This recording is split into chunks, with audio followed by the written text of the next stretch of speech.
Start off with Manchester City this week. Florian Wirtz seems to have made a decision to go to Bayern Munich. Does that mean all eyes potentially for City are on Gibbs White or Morgan Rogers now?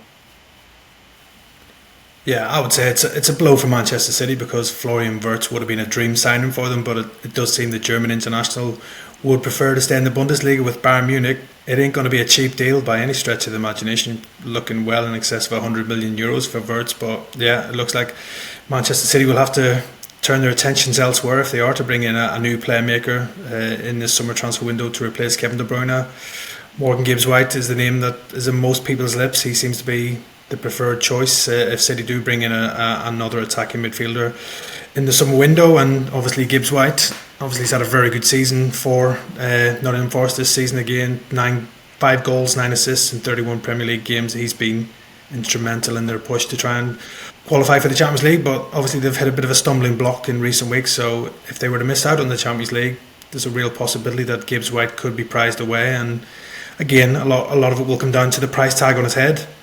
If Forest try and price him out of a move, Manchester City might have to look elsewhere. But when Manchester City come calling, I'm sure it will have been flattering for Morgan Gibbs White, and the chance to play under Pep Guardiola, play regularly in the Champions League, is something that would appeal to him as well. He's one of them for me that he'll get better with better players around him. You look at him at Nottingham Forest. There's no disrespect to the players that he's playing with, but you give him the likes of the squad at Manchester City's disposal in that environment. He's going to thrive and he's going to get better and better. I think it's going to cost a lot of money though, but there's an opportunity there with Forest with the FFP and PSR. Manchester City obviously spent heavily in January. They're going to have to toe the line as well. But Forest as well, in a similar way to Newcastle, they're going to have to speculate to accumulate. And if a big bid does come in for him, that might be the only one that City get to do it in the summer, in all honesty, because that's going to cost them. That could be their whole budget in one go. But it would certainly be worth it after the recruits that they got in January. I mean, Eberechi has it. Crystal Palace having another fantastic season with them. Could he potentially be a player Man City look at to replace De Bruyne this summer? He's been linked for a long time now, hasn't he? I mean, that link's been there for a long, long time. And he always seems to play well against them, funny enough, doesn't he? I think he's a player... listening to people, sporting directors, and other people in the know. When Crystal Palace recruited him, and when he was younger, I think he was a key signing. I think there's a lot of people doing the due diligence on him. But for Crystal Palace, they're in a place now where what do they want to do? Do they want to? Mark Gay's obviously going to leave. His contract's up, so they're coming to an end. So they're going to look to cash in on him towards the end of the season. Eze goes as well. Where do Crystal Palace want to be? Do they want to get into redeveloping the stadium, becoming a bigger club with those type of players, or literally just sit where everyone expects them to be in mid-table? They've got a massive FA Cup final coming up, potentially in Europe next year if they win that. Do they want to grow as a club, or are they going to continually sell these type of players? Adam Wharton's another one. You look at him; he's a quality player. Eze is a quality player. Gay is a quality player. If they want to move to that next level as a club, you keep hold of those type of players.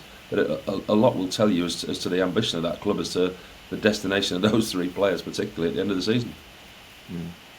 That cup final could be a good audition for Eze himself, really, coming up against Manchester City. Paul, if he plays well in that game, then there's a real possibility that City could maybe firm up their interest and move from... He's got a release clause in his contract at Palace as well, which makes it more achievable if a club does want to sign him. But I think there'll be more than just Manchester City who would be interested in Eberechi Eze. You'll have the likes of Newcastle, Villa, Spurs have been long-term admirers of him as well. I'm sure there'll be a lot of clubs who'll be looking to sign Eze in the summer. I think Palace probably are expecting offers for him. They were a bit surprised that there wasn't more interest in Eze last summer when they lost Michael Olise. But yeah, I think this summer Eze himself, now an England regular in the squad, I think he'll be thinking he wants to be playing at the highest level, playing European football, and the likes of City, Newcastle, Villa and potentially Spurs could offer him that.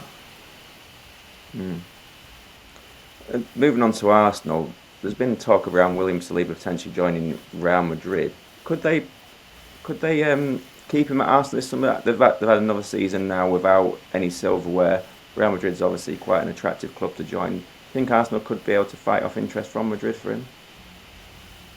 Pete, do you want that one? Yeah. I'll have that one. Watching all my WhatsApps from all my Tottenham friends about Arsenal. I'm going to keep my powder dry on that one though, because as you know, I'm currently sat in Norway. I'm in Bodo. I'm going to the Tottenham game this evening. So until we unload on Arsenal, I'm going to keep my powder dry until after tonight's game.